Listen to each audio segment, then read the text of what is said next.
जीवन रे प्रत्येक मुहूर्त को मन खोली बंचंतु कारण केतेबेले कौन हेब जना नहीं। केवल स्मृति बाकी रही जाए, सेथिपाई स्मृति को मधुर करंतु।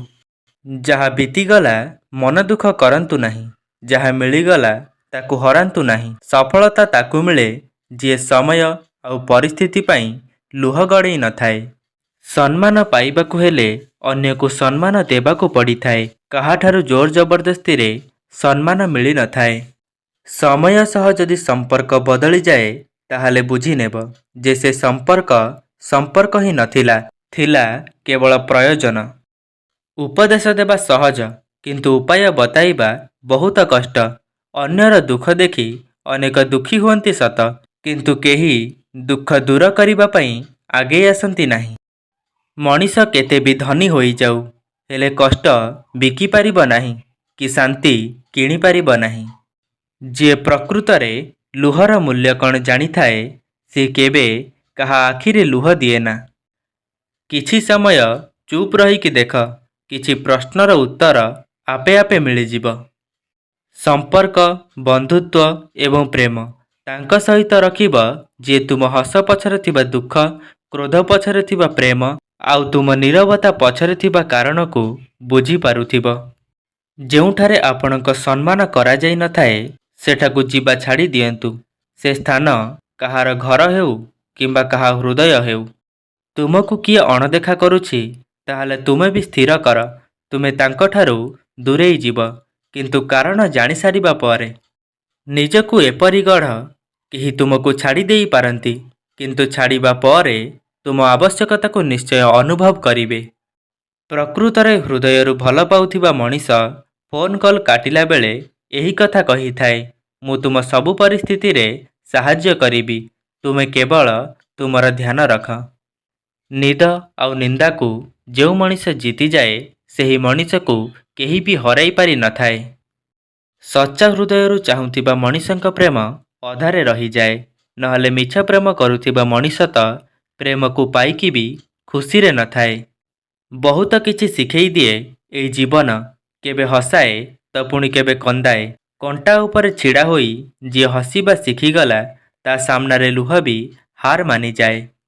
प्रेम पाई अर्थ कि स्वार्थर आवश्यकता न थाए, आवश्यक थाए केवल किछि त्याग, विश्वास आउ किछि भल पाइबार। स्वार्थ पाई गढ़ा होइथिबा संपर्क जेते जल्दी जोड़ी होई थाए सेते जल्दी छिड़ी भी जाई थाए। सिंह जेते बलशाली होई थाउ कुकुर पल्ल को देखिले भय करे, सेहीपरि जीए जेते बलवान होई थाउ एकता को देखिले भय निश्चय करिब। कहिबा छाड़, शुणिबा शिख। कहिबा लोक तो मूर्खंक भली किछि भी कही थाए, किंतु शुणिबा लोक अनेक किछि शिखु थाए। समस्तंको खुशी रे रखिबा आम हातरे नहीं, किंतु काहाको दुखी न करिबा आम हातरे अछि। अनेक अभिज्ञता नहीं, किंतु एतिकी तो कहि परिबी अतीतर गोटिए पृष्ठा यथेष्ट होई थाए एई आखि को ओदा करि देबा पई। जेबे संपर्क कंदेइबाकू लागे तेबे तुमे अणदेखा करिबा शिखि जाओ, जीवन बंचिबा सहज होई जीव। प्रकृत भल पाइबा नुहे निज इच्छा को पूरण करिबा। प्रकृत भल पाइबा हेला परस्परर भावना को बुझिबा। बहुत खास होई थांती सेही लोक जे आपणक स्वररु आपणक सुख और दुख को बारी पारंती। जेबे मनीष को प्रेम हुए तेबे तार स्वभाव आपे आपे भल होई जाए आउ बहुत सकारात्मक हेबाकू लागे। जदि केही परलोक कष्ट दिए ताहाले राग तो निश्चय लागि थाए, किंतु जदि अति आपणार लोक कष्ट दिए राग तो लागे, हेले ता सह आखिरे लुह भी आसी जाए। केही कहार सुख देखि ईर्ष्या कले तार केवल ईर्ष्या बढ़ी न थाए, तार दुख भी बढ़ी थाए। सत भल पाइबारे प्रेम मिलू किंबा न मिलू, किंतु जीवन सारा भाबिबा पाई गोटिए चेहरा निश्चय मिली जाए। जेउ मनीष समस्तंकर खुशी चाहे, समस्तंकर भल मंद बुझे, काहींकि केजाणी जीवन रे सेही मनीष एका रही जाए। परिस्थिति को एते मजबूत कर नहीं कि तुमर साहस हारी जीव, बरं साहस को एते मजबूत करि दियो कि बड़ बड़ परिस्थिति हार मानि जीव। बीती जाइथिबा समय को मने पकाई मन दुख करिबा भूल, जदि पारुछ सेही समयरु मिलिथिबा शिक्षा को କେବେ ଭୁଲ ନାହିଁ।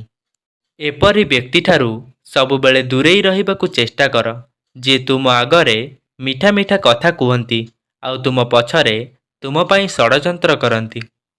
କାହା ଉପରେ ଅଭିମାନ କରିବା ଅପେକ୍ଷା ନିଜ ଜୀବନରେ ତାର ମୂଲ୍ୟକୁ କମ୍ କରିଦିଅନ୍ତୁ। ସହିବା ଦରକାର, ସୁଯୋଗ ଆସିଲେ କହିବା ବି ଦରକାର। ଜୀବନରେ ଶାନ୍ତି ସହିତ ଶାନ୍ତିରେ ରହିବା ବି ଦରକାର। ଯଦି ଆପଣମାନଙ୍କୁ ଏହି ଭିଡ଼ିଓଟି ଭଲ ଲାଗିଛି ତେବେ ଲାଇକ୍, ସେୟାର ଏବଂ କମେଣ୍ଟ କରନ୍ତୁ। ଏହିଭଳି ମୋଟିଭେଶନାଲ ଭିଡ଼ିଓ ଦେଖିବା ପାଇଁ ଆମ ଚ୍ୟାନେଲକୁ ସବସ୍କ୍ରାଇବ୍ କରନ୍ତୁ। ଧନ୍ୟବାଦ।